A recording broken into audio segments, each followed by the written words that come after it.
திரு சுப்பிரமணியன், இந்தியர்களினுடைய பொருளாதாரம் விழுந்து விட்டது. இந்தியாவினுடைய பொருளாதாரம் அல்லது பொருளாதார குறியீட்டுல இந்தியா இத்தனாவது இடத்துல இருக்கு அப்படின்னு பெருமையா பரப்புரையில பேசுவது சரியா அப்படின்னு கேக்குறாங்க.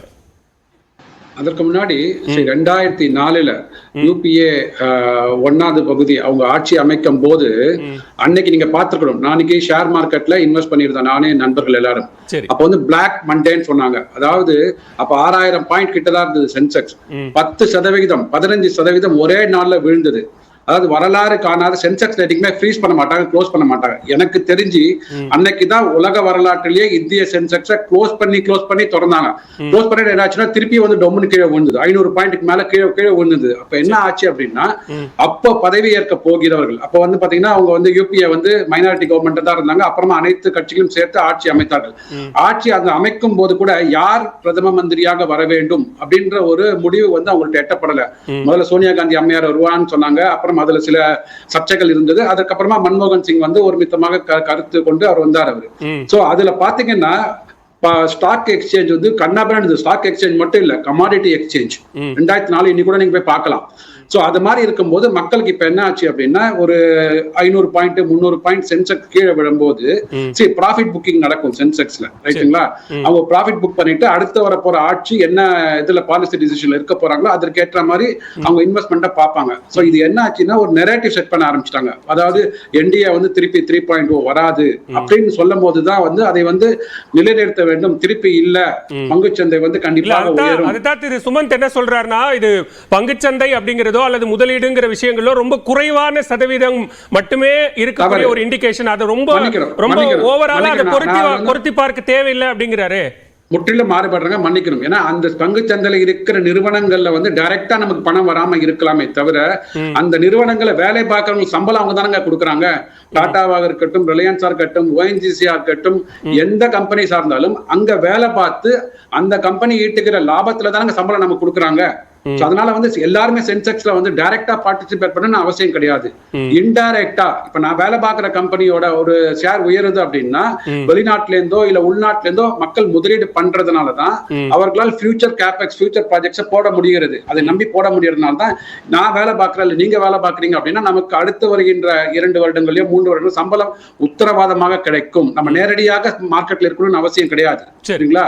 அதனால வந்து அது வந்து மேபி எல்லாரும் வந்து மார்க்கெட்ல போய் இன்வெஸ்ட் பண்ண முடியாது. அவங்களுக்கு கொஞ்சம் அவேர்னஸ் இருக்காது, இல்ல வந்து பேண்ட்விட்த் இருக்காது, பணம் இருக்காது.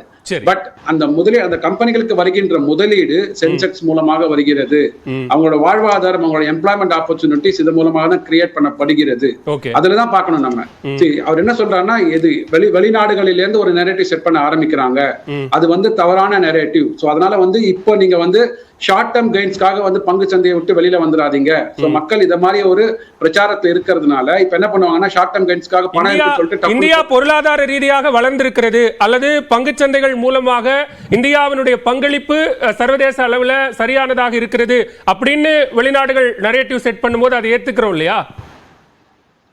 அது வந்து இப்போ நீங்க அக்செப்ட் பண்ணிக்கிறோம் இல்லையா?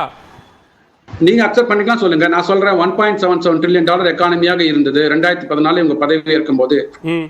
இன்னைக்கு 4 ட்ரில்லியனாக இருக்கிறது. இது ஏத்துக்கிறோமா இல்லையா? 5th பொசிஷன்ல இருக்கிறோம், முன்னாடி 10வது பொசிஷன்ல இருந்தோம். IMF சொல்றாங்க, அதை ஏத்துக்கிறோமா இல்லையா? அதாவது என்ற கூற்றுகளை கொடுத்தாலும் நம்ம வந்து அதை வந்து எடை போட்டு எடுத்துக்கணுங்க. நான் என்ன சொல்றேன்னா, இது வந்து கரெக்டா இல்லையான்னு பாருங்க. சென்செக்ஸ் வந்து இப்ப 500 பாயிண்ட் இல்ல 300 பாயிண்ட் நவருது பாத்தீங்களா? இந்த முன்ன பின்ன நவரும் போது இதுல பேனிக் ஆகாம ஸ்மால் டைம் இன்வெஸ்டர்ஸ் வந்து நீங்க உங்க பங்குகளை விற்று நஷ்டத்துல ஏற்படுத்தாதீங்க. கண்டிப்பாக சென்செக்ஸ் என்பது லாங் டர்ம் கேம். சுமந்த் ஸ்ரீராமனுக்கு நான் சொல்றேன், சென்செக்ஸ்ல இருக்கிறது வந்து 5 டே மாதிரி. It's not a one day T20 மாதிரி கிடையாது. இன்னைக்கு போட்ட பணத்தை நீங்க பேனிக் ஆகாதீங்க அப்படிங்கறாரு, ஆகாதீங்கன்னு சொல்றீங்க. பிரதமர் வந்து பதற்றம் என்கிற சொல்லே என்னுடைய அகராதியில இல்ல அப்படிங்கறாரு. இங்க மோடி வெர்சஸ் அமித்ஷா அப்படின்னு கெஜ்ரிவால் வெளியில வந்து பேசினதுக்கு அப்புறம் தான் பாஜக முகாம்ல ஒரு பெரிய பதற்றம் உருவாகி இருக்கு அப்படின்னு சொல்றாங்க. இல்ல அதாவது இவர்களாவது 400 இலக்கை நோக்கி நாங்க போவோம்னு சொல்றோம். INDA கூட்டணியில வந்து ஏதாவது ஒரு நம்பர் அவங்களால சொல்ல முடிகிறதா? கண்டிப்பாக நாங்க வந்து ஒரு 350 தாண்டி விடுவோம். இல்ல பிஜேபி வந்து 50 கூட வாங்க மாட்டாங்க.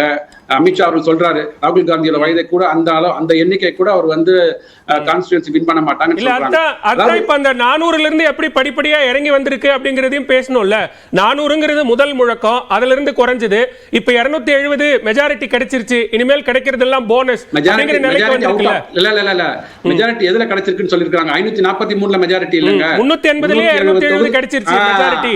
70% தான் ஓட்டு பதிவு முடிஞ்சிருக்கு, கான்ஸ்டிடியூன்சி தேர்தல் முடிஞ்சிருக்கு. அதுலயே நம்ம வந்து 270 வந்துட்டோம் அப்படின்னா இன்னும் வரப்போற தொகுதிகள்ல வந்து இன்னும் மேல போவாங்க. So anywhere between 370 to 400. அதாவது நீங்க வந்து ஒரு இலக்கை வைக்கணும்னா நான் வந்து 270 வந்தா போறேன்னு சொல்லிட்டா வந்து தொண்டர்கள் என்ன பண்ணுவாங்க? அவங்க வந்து 270 தலைவரே வந்து 270 சொல்லிட்டாரு அப்படின்னா நம்ம வந்து ஹாப்பியா உட்காந்துருவாங்க வீட்டுல. அவங்களோட குறிக்கோள் அது கிடையாது. எதா இருந்தாலும் டார்கெட் நீங்க சொன்ன நம்பர் கரெக்ட் திரு சுப்பிரமணியன். நீங்க சொன்ன மாதிரி அது 400க்கு மேல கிடைக்கிறது போனஸ் அப்படின்னா அது ஓகே. ஆனா 270க்கு மேல கிடைக்கிறதே போனஸ் அப்படின்னா 270 அவுட் ஆஃப் எத்தனை கான்ஸ்டிடியூன்சிங்க? 360 தான் 370 தொகுதி நடந்திருக்கு தேர்தலே. அதுல 270 சொல்றாரு எஸ்ஜி சூர்யா. அதுதான் அதுக்கு மேல திரு அமித்ஷா சொன்னதை நான் கோட் பண்றேன். நான் திரு அமித்ஷா சொன்னதை கோட் பண்றேன். இல்ல அதுதான் அமித்ஷா சொன்னதுமே வந்து இப்ப நடந்த ஏன் வந்து திருப்பி இது 400க்கு வந்திருக்கு அப்படின்னு சொன்னா இப்ப கள முடிவுகள் அவர்களுக்கு போயிருக்காங்க. வந்து களத்துல வந்து எவ்வளவு வந்து பிஜேபிக்கு ஆதரவாக என்டிஏ கூட்டணிக்கு ஆதரவாக முடிவுகள் போயிருக்கும்னா எப்படி என்ன இதுல சொல்றீங்க? தெளிவா சொல்லிடுங்க. இல்ல அங்க பூத் ஏஜென்ட்ஸ் இருக்காங்க இல்லீங்களா, அவர்களுக்கு தெரியும் இல்லையா? பூத் ஏஜென்ட் எதுக்கு பூத் ஏஜென்ட் உட்கார்றாங்க? அதிமுக சரி திமுக சரி என்டிஏ கூட்டணி எதுக்கு உட்கார்றாங்க? அவர்களுக்காக வாக்களிக்க வரவங்க அவங்க தொண்டர்கள் வராங்க இல்லையா, அவங்க பாப்பாங்கல்ல, ஒரு கெஸ்ட் தெரியும் இல்லையா உங்களுக்கு? அதுல வரும்போது அவர்களுக்கு கரெக்டா தெரியுது. சோ நமக்காக வந்து பிரச்சாரம் பண்ணினார்கள், நமக்காக வாக்களிக்க வர தொண்டர்கள் வாக்களிச்சிருக்காங்க அப்படின்ற போது ஒரு சென்ஸ் ஆஃப் இது தெரியும், கான்ஃபிடன்ஸ் தெரியும். நான் முதல்ல பார்வையிடுறேன். உங்களுக்கு திரு சுமந்த் பதில் சொல்ல விரும்பினாரு, அவர் பதில் வாங்கிக்கிறேன் சுருக்கமா. திரு சுமந்த். இல்ல முதல்ல இந்த பங்கு சந்தையை பத்தி சொன்னது, உதாரணத்துக்கு அமெரிக்கால பாத்தீங்கன்னா டைரக்டாவே கிட்டத்தட்ட ஒரு 22-23% மக்கள் பங்கு சந்தையில முதலீடு செய்யறாங்க. சரி. இன்டைரக்டா பாத்தீங்கன்னா மியூச்சுவல் ஃபண்ட் இது எல்லாத்தையும் சேர்த்தீங்கன்னா கிட்டத்தட்ட 60%. இந்தியால மொத்தமா அந்த டோட்டலா இருக்கிறதே 5%, 6% தான் எல்லாத்தையும் சேர்த்து. ஓகே. சோ அதனால இந்த டிஃபரன்ஸ் இருக்கிறதுனால கரெக்ட் அந்த கம்பெனியினுடைய பர்ஃபார்மன்ஸ பொறுத்து தான் அவங்க சம்பளம் கொடுக்க முடியாதாங்கிறதே தவிர ஷேர் பிரைஸ பொறுத்து கிடையாது.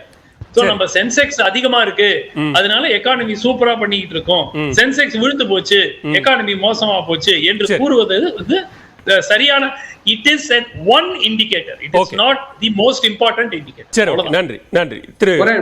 முருகன் ஒரே கருத்து மட்டும்தான். அதாவது நம்ம ஈஸ்டர்ன் எக்கானமி நம்மளோட பிலாசபி பாத்தீங்கன்னா நம்ம வந்து அக்ரெசிவாக ஷேர்ல எல்லாம் இன்வெஸ்ட் பண்ணி அது மாதிரி ட்ரேட் பண்ற ஆளுங்க கிடையாது. இப்பதான் காலகட்டங்கள் மாறிக்கொண்டு வருகிறது. நம்ம பாத்தீங்கன்னா வீட்டுல வந்தீங்கன்னா ஒரு நகையை வாங்குவாங்க, லேண்ட வாங்குவாங்க, வீட்டுல இன்வெஸ்ட் பண்ணுவோம். உண்மையை சொல்றேன், அப்படிதான். அதாவது நீங்க ஒரு வேலைக்கு போறா அப்படின்னா முதல்ல கடனை வாங்கி வீடு வாங்கு, கடனை வாங்கி காரை வாங்கு, அதுக்கப்புறம் தான் எக்ஸசிவா இருக்கிற மணியை தான் அவங்க ஷேர் மார்க்கெட் போவாங்க. பட் வேலை நாடுகள் அப்படி இல்ல, அவங்க கன்சியூமரிசம் பேஸ் பண்ணி இருக்கிறதுனால அவர்கள் முதல்லயே வந்து பணம் சம்பாதிக்க வேண்டும் என்ற நோக்கத்தோட போவாங்க. சரி.